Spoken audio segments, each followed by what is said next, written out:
Herkese Niş'ten selamlar arkadaşlar. Sırbistan'dayız. Sırbistan'da biliyorsunuz daha önce Belgrad'da durmuştuk. Belgrad çok hoş bir şehir. Sava Nehri'nin hemen kenarında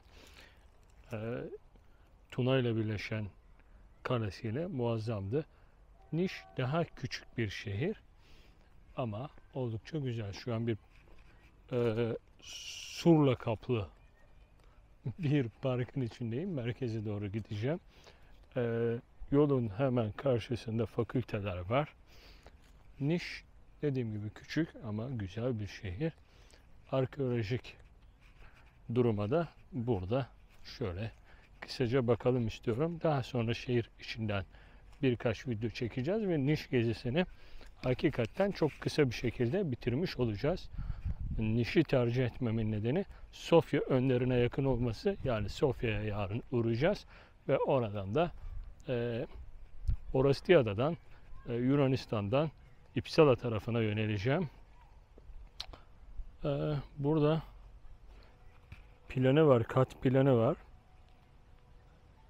Bir bakalım, 1982'de keşfedilen yapı 22x31 metre ölçeğindeymiş. Dar alanı 7'ye 7 diyelim. Şöyle gösterebiliriz. Antik bir şehir kalıntısı. Arkeolojik kazı olarak belirli alanları gördüğüm kadarıyla kazmışlar ve daha sonra bırakmışlar. Biraz ne gibi diyelim, aşağılara inelim mi bir bakayım. Şöyle yukarıdan bakmamız yeterli olacaktır. Buralara inmişler ama bizim inmemize gerek yok. Devamı var zaten. Bir kale formu gibi bunu Türkiye'de Enes Kalesi'nin kazısına benzetebilirsiniz. Muhtemelen aşağıda odalar vardı. Veya daha değişik şeyler vardı. Bugün baktığınız zaman bir park formunu andırıyor. Tabii daha önce kale ve şehir gibiydi sanıyorum. Evet, Sırbistan yolculuğu, Hırvatistan'ı geçerek geldim. Zagreb'teydim. Zagreb'ten buraya kadar 650 kilometre sanıyorum bir yolculuk var. Aslında Sofya'da da durulabilirdi. Çünkü Belgrad'ı görmüş olmak yeterli gibi geliyor. Yine de mesela Sofya Filibe yerine burada trenin sesini duyduğunuz şehirde tren hattı da mevcut. Aslında Sırbistan oldukça güzel, insanları kibar, saygılı, bir sorun yaşamayacağınız bir ülke. Yalnız herkes şöyle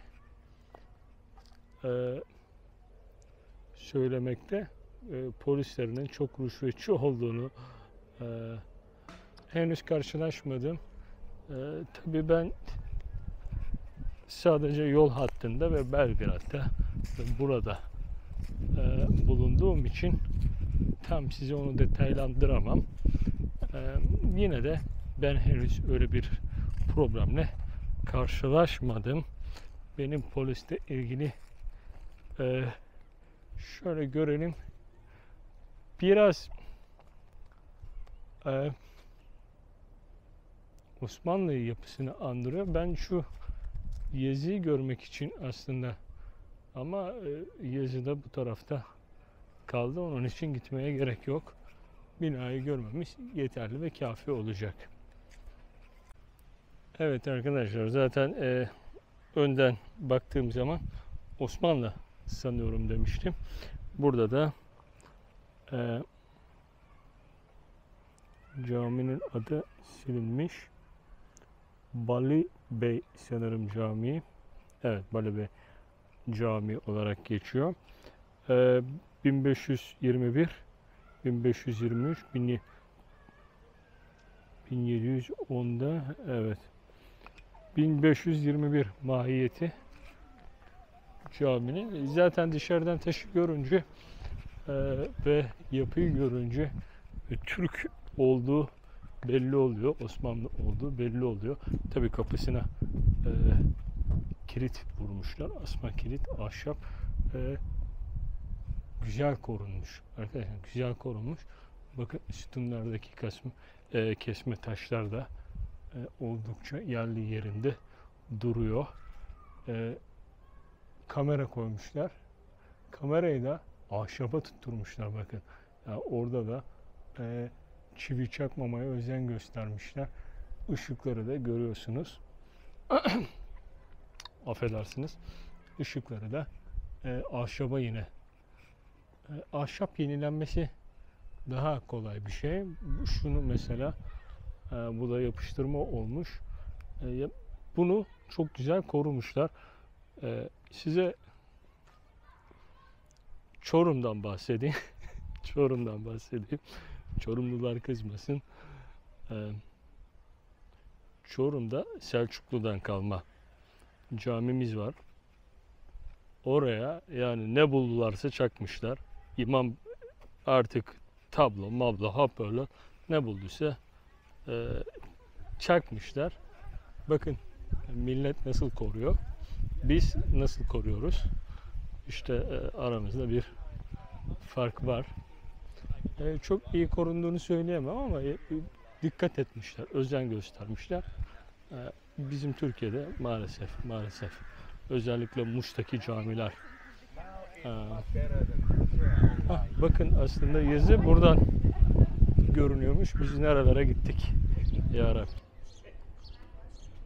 Jaz Müzesi. Bakın Türk Hamamı planı burada karşıda. Bugün Jaz Müzesi olarak hemen yere devam ediyor. Şehre buradan giriş yapıyoruz. Tourist Information burada varmış. Şöyle bir bakalım neler var.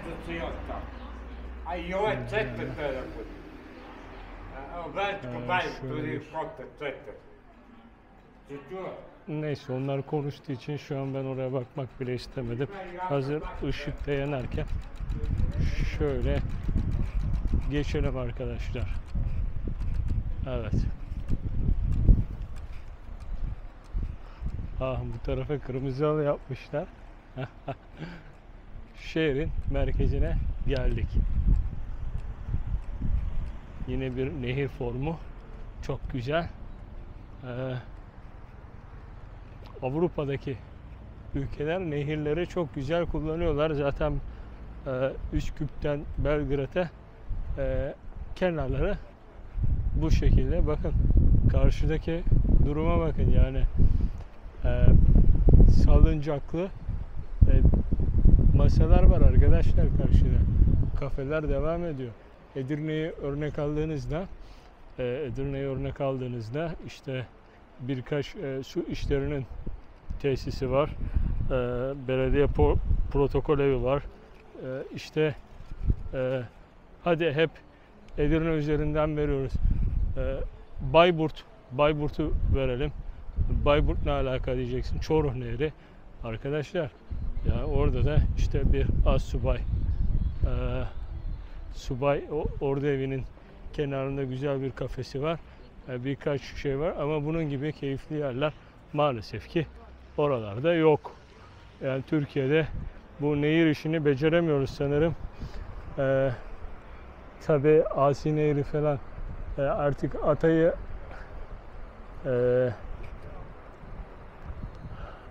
kaybettik gibi diyelim. Üzücü bir durum. Ama bizde nehir kenarlarında böyle bir kullanım yok. Burada da tabii çok fazla öyle bir şey yok ama Belgrad'da var. Yani birçok nehir kenarında Avrupa'da var. Bizde maalesef ki yok diyebiliriz. Güzel devam edeceğiz. Ben birkaç fotoğraf çekmek istiyorum. Köprüden devam edelim. Artık merkezdeyiz. Zaten çok büyük bir şey bekleyerek geldiğimiz bir şehir değil. Küçük bir şehir olduğunu biliyoruz. Küçük bir şehir olmasına rağmen ben Sırbistan'daki şehirleri seviyorum. Ayrıca Belgrad'ın yanındaki Kasabalar, köyler çok düzenli, çok hoş, çok güzel. Bunları ifade edeyim. Tabii durup çekim yapmadık ama bunları söylemek doğru olur.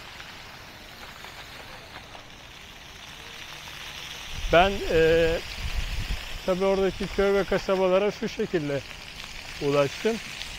Otoyol kullanmayı çok sevmiyorum. Mesela buraya otoyoldan geldim ama Romanya'ya geçerken otoyol kullanmadım. Bu köy ve kasabaları bu şekilde görme şansına ulaştım. Sanırım orada bir belediye binası olabilir. Öyle bir durum. H&M karşıda heykel var. Çarşısı da orası olsa gerek. Şuradan bunun suyuna bir bakalım. Nasılmış suyu? Buz gibi, herhalde Balkan suyu bu olsa gerek. Şarjımız biraz az.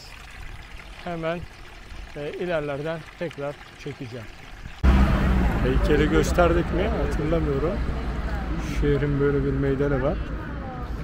Şimdi aslında biraz daha gezmek istiyorum ama yorucu bir duruma düştük. O nedenle şöyle caddelerde biraz yürüyeceğim. Katedralin önünden de size hoşça kalın diyeceğim. Jaz müzesi olan, yani Türk hamamının yanına Jaz müzesi yapmışlar. İlginç bir şehir. Osmanlı'nın elinde kalmış. Tabii değişik yerleri de var. Mesela Sırp kellelerinin dizildiği bir anıt var. Bunu Osmanlı zamanında Osmanlı'dan ayrılmak isteyen Sırplara gözdağı için yapmış. Gidip görmedim çünkü zaten kapalı olabilir. Yani bir hayli de merakım dışında. Bu önceleri gözdağı için duvar olarak inşa edilmiş. Daha sonrasında şu anda anıt olarak durmaktaymış. Gidip görmedim ama şehirde bir ufak Osmanlı esintisi var. Yani Türk esintisi var. İşte görüyorsunuz. Şehir oldukça sevimli, güzel. Dükkanlar sanki kapalı gibi. Bizim telefon yine başladı. Sağ sol kendi kendine diyor.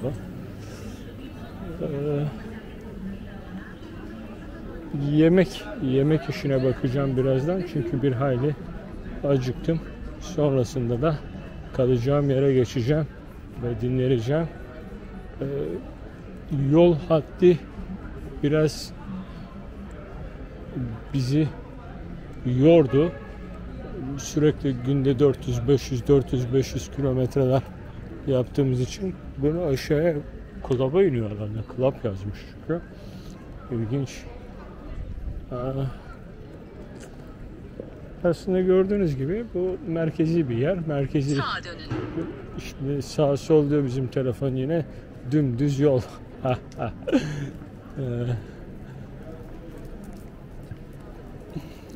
Tipik bizim Trakya şehirlerine benzemiyor mu? Öyle gibi. İşte bir caddeden aşağı meydan bu. Çarşısı bu.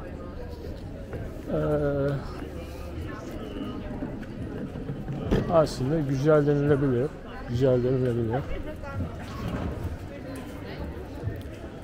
Bakın bizim Halk Bankası burada da çok yaygın. Belgrad'da da var.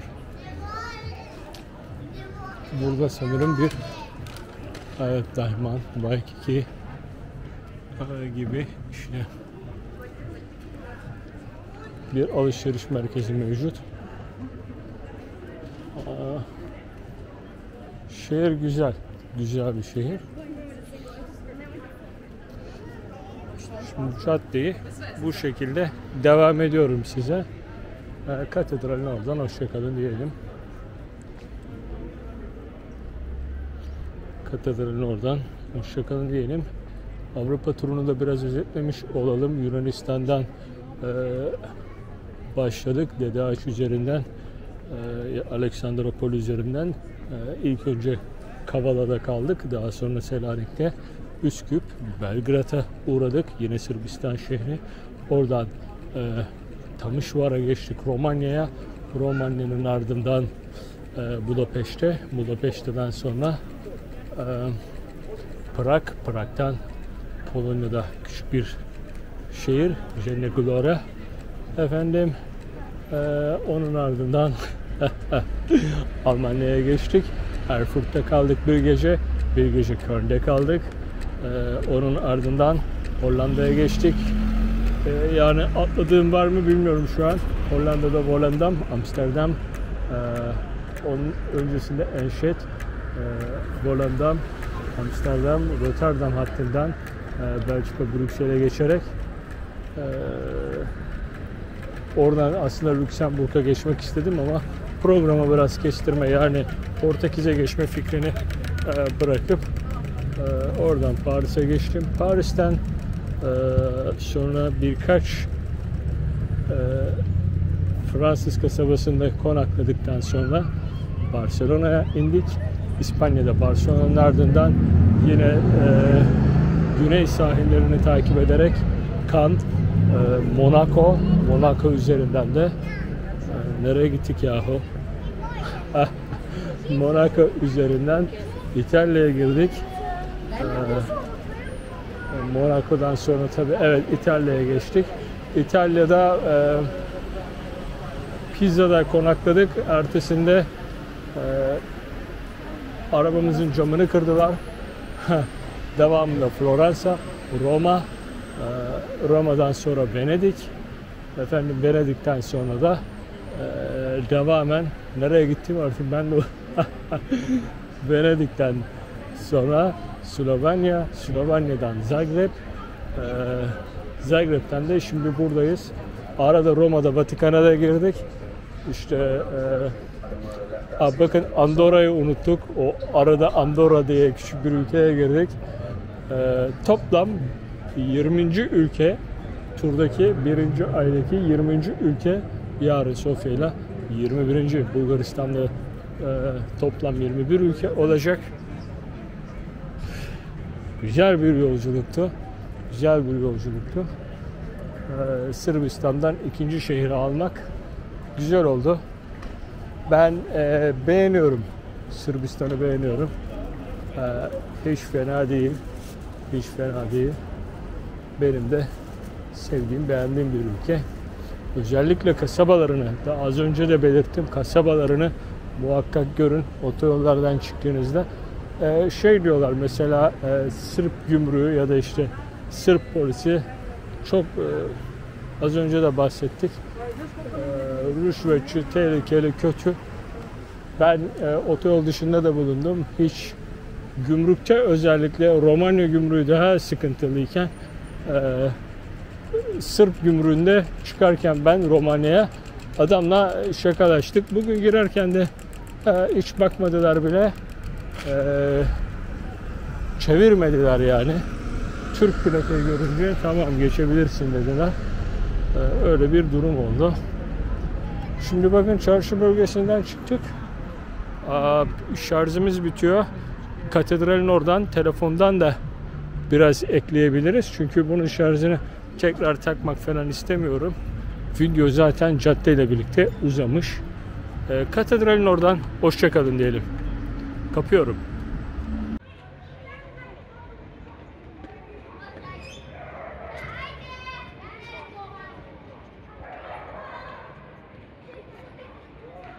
Niş'in geceleri de çok hareketli. Şöyle cep telefonumla sizinle çekeyim. Herkes nehir kenarında. Herkes yemek yiyor, eğleniyor. Etkinlikler var, müzikler var. Çok güzel. Görüyorsunuz yani gündüz olmayan kalabalık. Galiba hafta sonunun etkisi de olsa gerek. Şehir çok hareketli. Çok keyifli. Ben Niş'i çok sevdim. Gecesi gecesi daha güzel. Gençler cıvıl cıvıl. Yaşlılar da öyle. Çok şıklar, çok sevimliler. Keyifli bir şehir. Sokak yemeklerini tanıtan bir bölüm vardı. Bakın buradan köprü ne kadar güzel. Herhangi bir etkinlik olursa onu da çekerim ama şöyle etrafı görmeniz açısından oldukça kalabalık. Biraz çektim. Asıl tabi devamını çekeyim. Meydana geldik. Buradan sonra biliyorsunuz gündüz çekmiştim. Caz Müzesi. İşte bizim Osmanlı'dan kalma camimiz. Park, kale, onun gibi şeyler. Şehrinde tam olarak meydanı burası diyebiliriz. Çok güzel bir şehir. Tabi kamerayla çekmiyorum şu an. Cep telefonumda nasıl çıkıyor bilmiyorum. Umarım güzeldir. Tabi şu kırmızı halıdan nasıl geçeceğiz? Evet, şöyle bir bakalım.